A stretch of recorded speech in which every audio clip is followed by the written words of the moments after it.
All right, so we're starting off by giving a brief synopsis on Dido to Aeneas.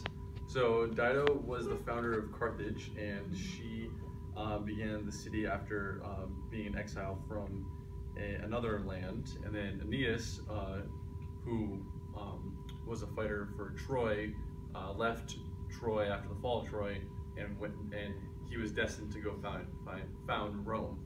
So throughout that period of time, Aeneas, he was married. He lost his wife in the confusion of moving from Troy to wherever, and in that process, he on the ships, he ended up in a shipwreck and landed on Carthage, where he meets Dido, and they fall in love for the most part, and that falling in love was essentially destined by the fates and would result in some bitterness at the end of the relationship. But Dido was also married. Her husband passed away. He was killed by her brother, and when that happened, she still was faithful. According to her, she still wanted to be faithful to her deceased husband. But when she met Aeneas, things kind of changed, and she felt that she wanted to be with Aeneas. And later on, after they had an affair, Aeneas and Dido believed that she was married to Aeneas. And then when Aeneas decided to leave, Dido felt betrayed, and she ended up killing herself. And on her gravesite, she didn't want to say Dido, the wife of her late husband, but instead she wanted to say Dido. Here lies Dido, and who died by the knife and the sword of Aeneas. So it's just kind of ironic how she wanted to be remembered on her gravesite, be remembered not by her husband but by her affair with Aeneas.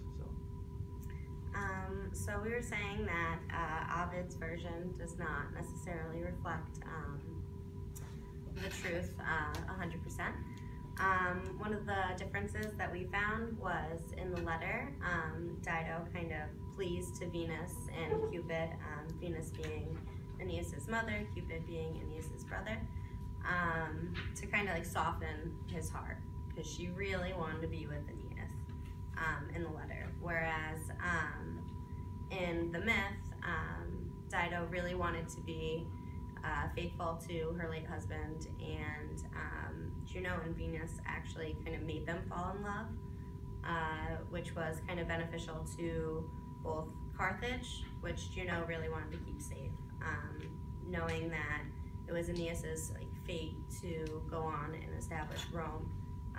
She kind of wanted to prevent that from happening in order to keep Carthage safe, because he knew that being founder of Rome, he would eventually conquer Carthage.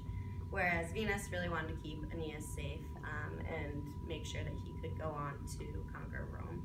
So they kind of both made them fall in love, which was definitely different from what Ovid wrote in the letter. So I definitely don't believe that Ovid could be considered a feminist writer. I think he definitely takes this satirical perspective on the unfortunate reality that these women have, where they're suffering by the hand of their lovers. Specifically here, it kind of the letter kind of shows her as being very, very needy and needing, and the fact that she ends up killing herself over Aeneas just goes to show you how how someone who is as strong as herself, she was the founder of Carthage, can be brought to her knees and eventually committing suicide, all because of some man who decided to come up, who washed up on shore.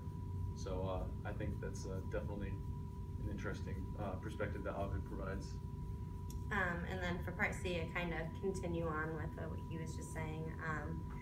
It may kind of resemble love poems in like the emotions that are expressed, and like the display of vulnerability for somebody who's madly in love and that is not reciprocated. But I think that it's actually kind of a mockery. You know, like we said, she was the ruler of Carthage, she was Miss Independent, and she had a longing for her late husband. And then all of a sudden, Aeneas shows up, she falls in love, and suddenly she is so dependent and she's willing to give it up, Carthage, so that he will become the king. And it leads to her committing suicide once he goes on to do his own thing, which is kind of, I mean, he was very reluctant to leave Carthage because he did love Dido.